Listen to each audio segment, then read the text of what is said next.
Bonjour, je suis Céline du blog Made by Célinette et ceci est la deuxième partie de mon troisième podcast, la partie consacrée au tricot. Alors, je vous retrouve aujourd'hui pour une partie que j'espère courte. Juste pour vous donner un petit update sur les projets que je vous avais montrés la dernière fois avant l'épisode consacré aux achats du CSF.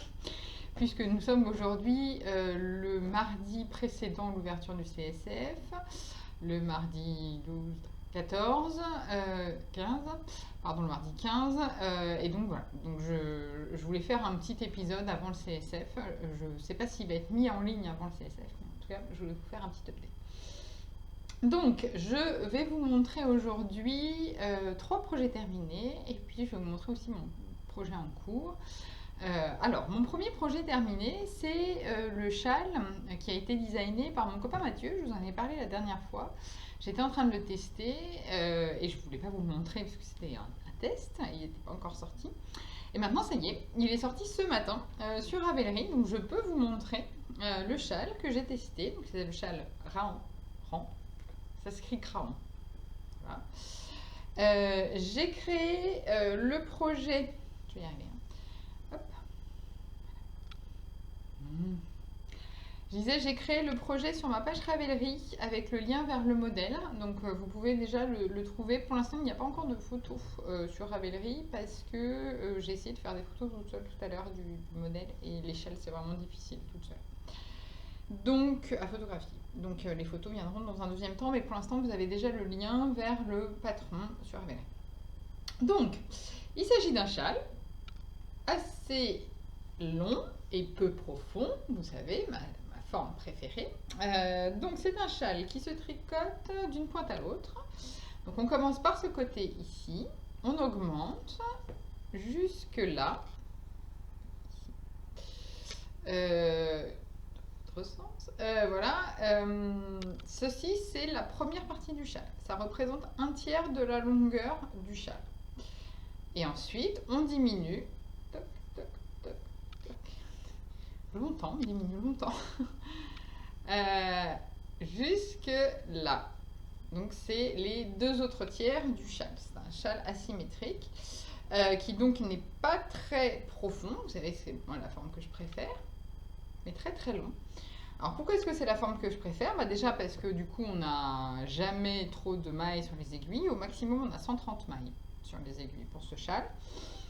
Donc moi j'aime bien, ça évite de faire des rangs qui font 250 mailles, voilà, on peut être un petit peu lassé. Et puis j'aime bien parce qu'en fait, j'aime bien faire plusieurs tours sans que ça fasse un effet collerette bavoir devant. Donc voilà, donc ça c'est un châle qui le permet. J'ai tricoté ce châle en aiguille 3,75, je crois. Et j'ai utilisé 2 coloris. Je vous avais dit la dernière fois. Donc, le gris clair, c'est le coloris Les Souris de Marie 2. C'est 2.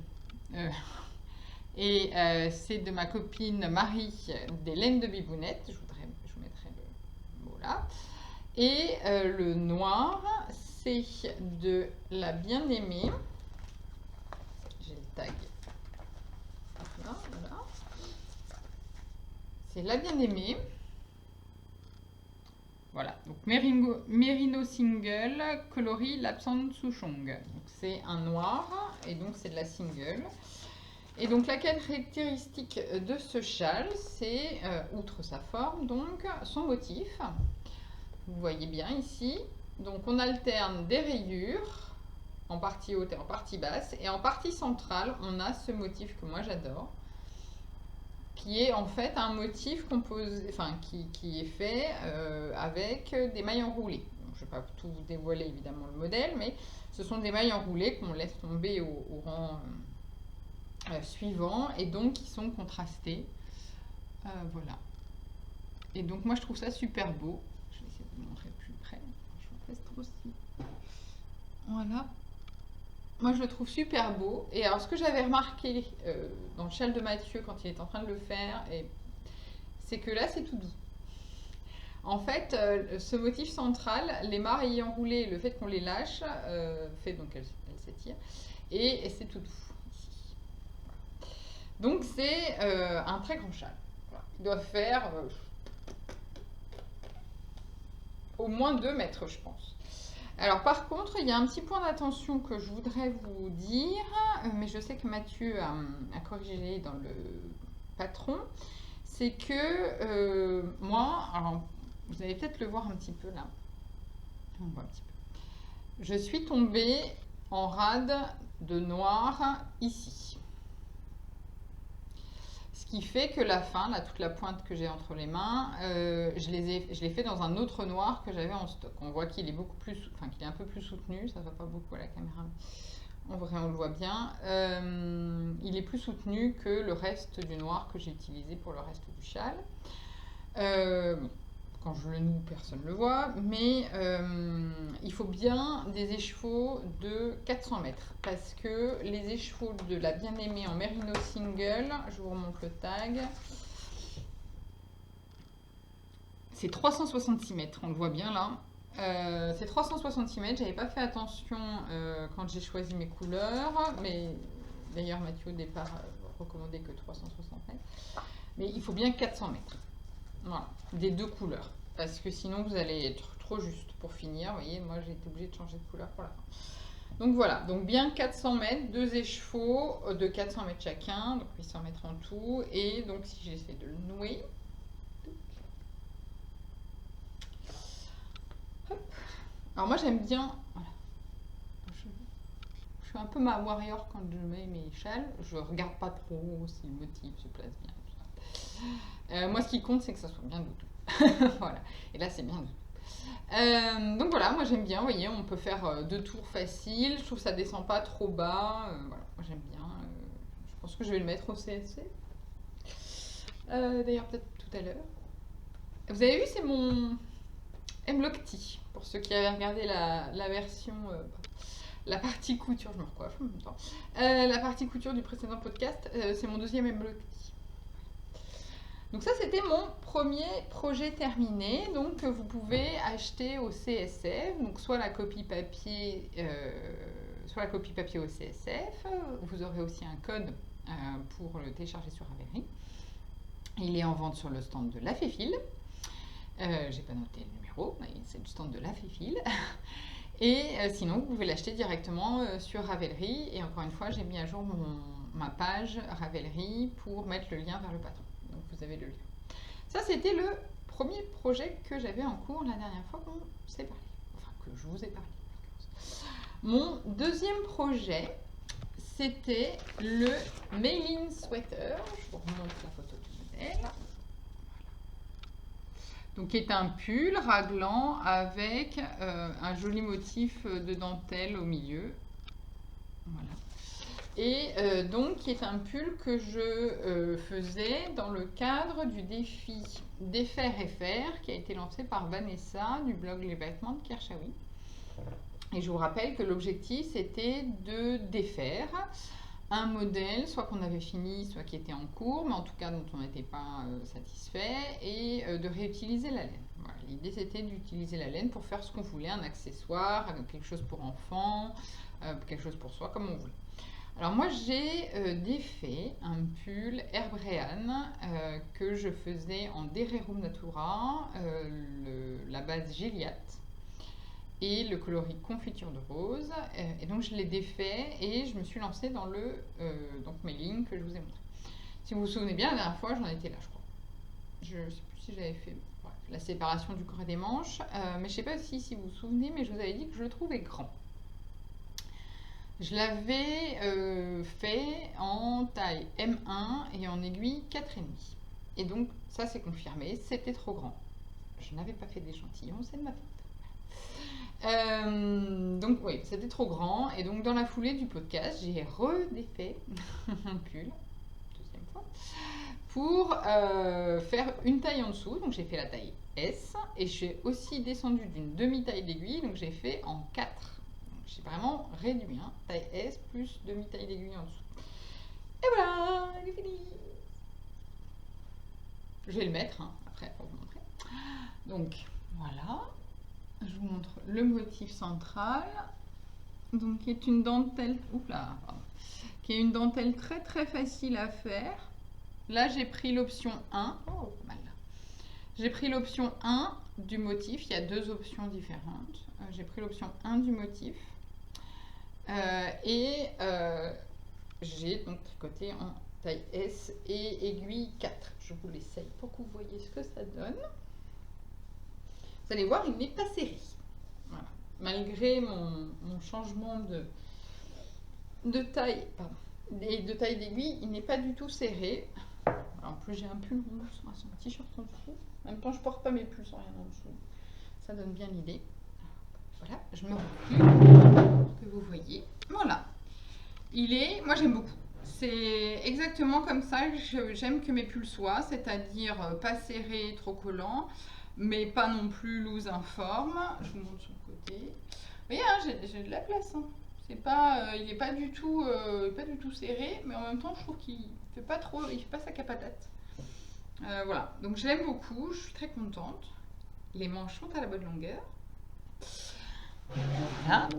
Donc j'ai tricoté, pour que les manches soient à la bonne longueur, j'ai tricoté 40 cm pour arriver jusque là au début des côtes et ensuite 4 cm de côte.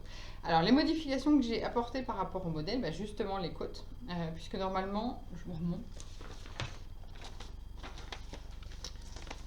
normalement le bas des manches, en fait, c'est des très longues côtes, il y a presque 15 cm je crois de côte. Pour pouvoir retrousser et que ça fasse cet effet là avec les côtes. Moi j'étais pas fan, alors déjà 15 cm de côte, bon, je crois qu'il me reste un pied.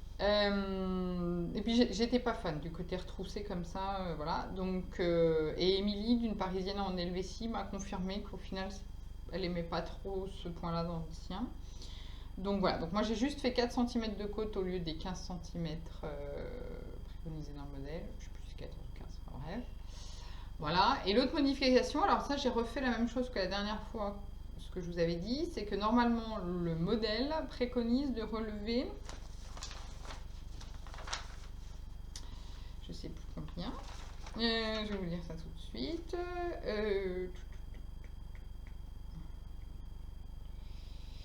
préconise de relever 104 mailles pour la taille S et moi j'ai relevé que 100 mailles.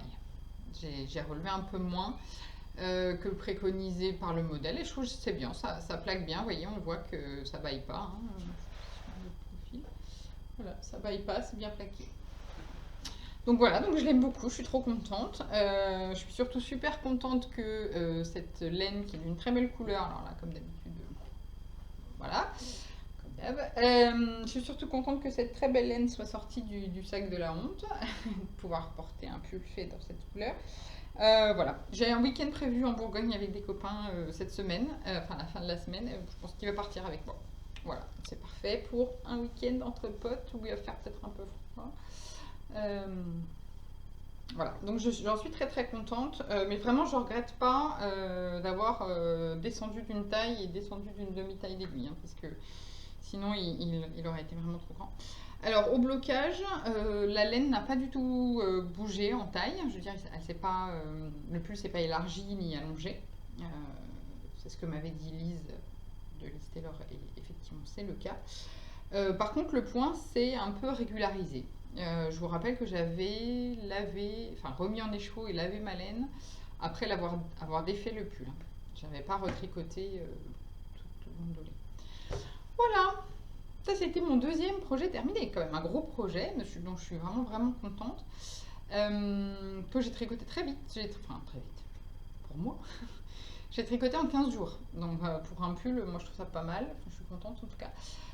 Je trouve que le motif central là, rythme vachement en fait le tricot et donc du coup on s'ennuie pas même pour le corps, donc ça j'aime bien. Voilà, donc ça c'était mes deux premiers projets terminés, donc mon châle et puis mon pull. Et mon troisième projet terminé, vous allez voir c'est un petit projet.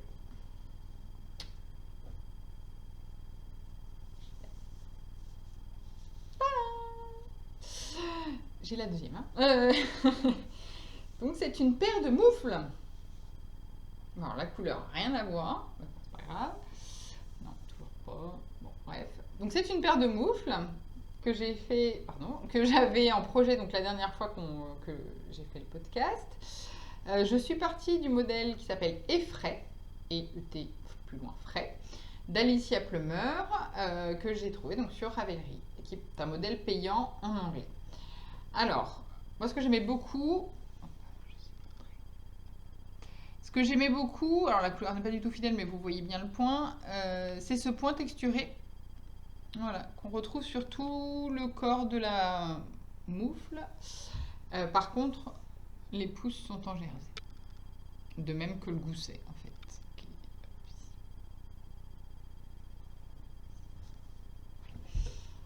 Donc, je l'avais en projet la dernière fois, je pensais pas l'attaquer aussi vite. Et en fait, on a vu là chuter les températures ces derniers jours, semaines. Donc du coup, j'avais bien envie de me faire mes moufles. Alors, je suis partie donc de ce modèle qui est le modèle Effray. Et alors, vous allez voir, je vais vous mettre une photo.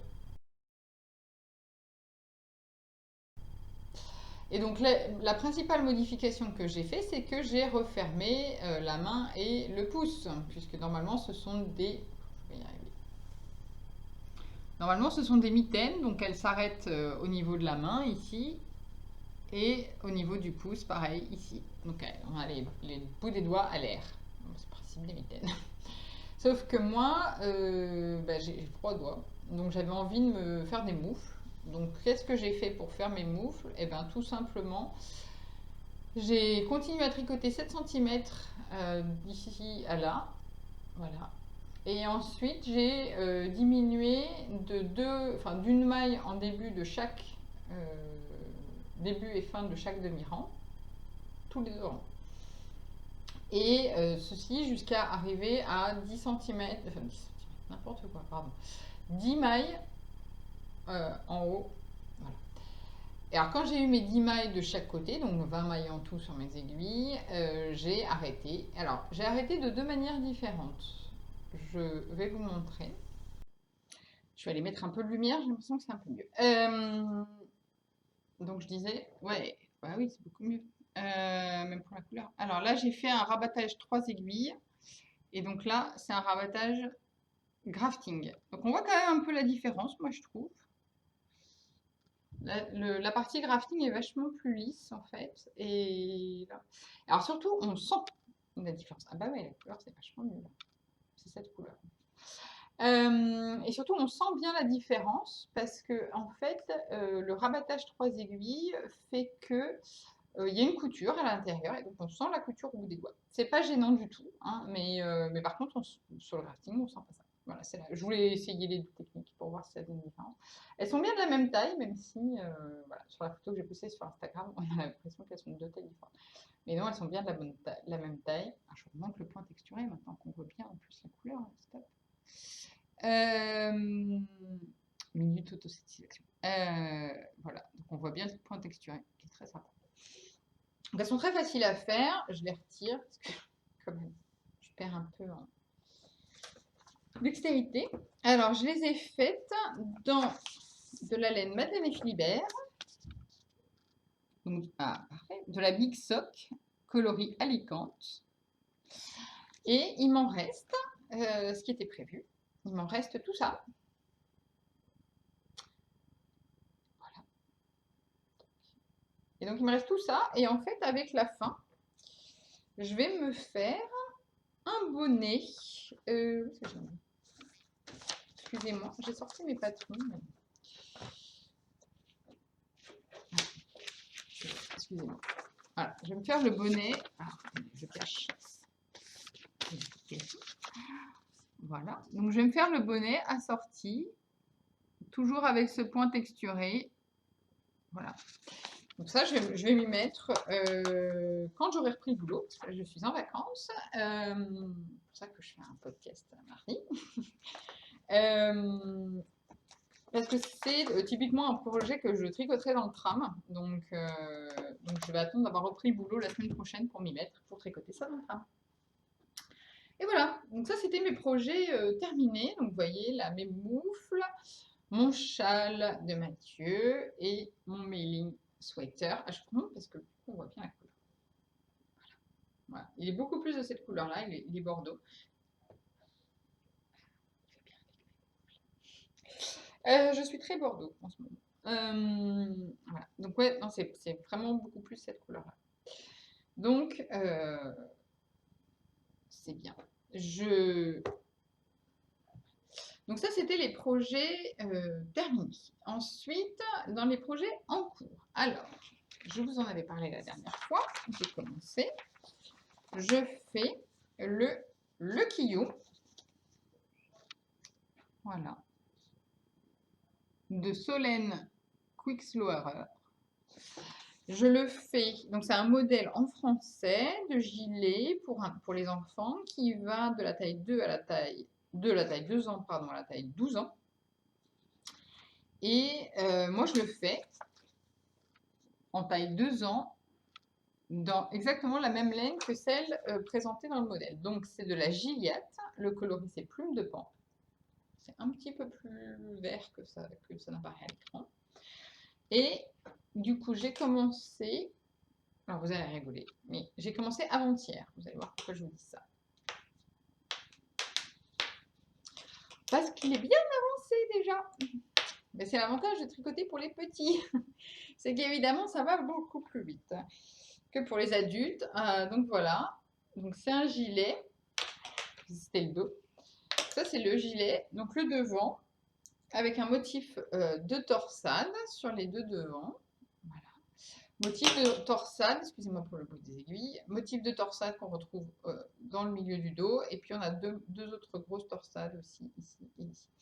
C'est un motif, c'est un gilet pardon, qui se tricote de haut en bas, en raglant. Vous voyez, là j'ai fait la séparation et j'ai mis mes mailles en attente pour faire les manches. Voilà, qui se tricote de haut en bas et qui est très sympa à faire. Alors le début, moi j'ai trouvé, était un petit peu difficile. Non pas que c'était pas bien expliqué, c'est pas ça. C'est que bah, déjà je m'y suis mis le soir devant la télé. Hein, concentration pas forcément à son maximum. Et en fait, au début, donc il faut à la fois augmenter pour les raglants le dos, pas tout le temps les mêmes nombres de mailles. Et puis il faut commencer à intercaler les torsades. Voilà, ça demande juste un peu de concentration, mais ça se fait bien. Donc j'en suis contente. Donc là, il me reste en fait une torsade à faire en bas. Et ensuite, j'enchaînerai sur le bas, qui sont des côtes. Voilà, pendant 4 cm, je crois. Et ensuite, bah, je ferai les manches. Et c'est une encolure. C'est une encolure où en fait on remonte des mailles pour faire une patte de boutonnage. Voilà, donc c'est un modèle pour un petit bonhomme qui est le fils de ma copine Marie, que j'ai rencontré par Instagram. Et donc du coup, j'utilise la laine Gilliatt à nouveau. Je dis Gilliatt en ce moment. Coloris Plume de Pan. D'ailleurs, il s'appelle même que Plume, je crois. Voilà. En tout cas, c'est un joli bleu-vert. Voilà. Un peu plus vert. Ouais. Voilà, donc ça c'est mon projet qui est en cours, que je fais en ce moment là, pendant que je suis en vacances. C'est le seul que je fais, je pense que je l'aurai fini pour peut-être la fin de la semaine, on ne sait jamais. J'ai presque fini le corps, donc après, je ne sais pas trop combien de temps ça va me prendre. Sachant que là, je vais passer 2 jours au CSF. Donc je vais moins tricoter, je pense. Voilà, donc ça c'était le projet en cours pour le coup. Donc en futur projet, bah, je vous ai dit, j'ai mon bonnet frais que je vais faire en Madeleine et Philibert. Et alors après, pour le prochain pull, enfin le prochain projet, prochain gros projet, ce sera un pull, je pense. Et j'hésite entre ces deux beautés. Pas si mal. Donc, ces deux beautés étant, je vous rappelle, la Madeleine des Philibert, toujours la Big Sock.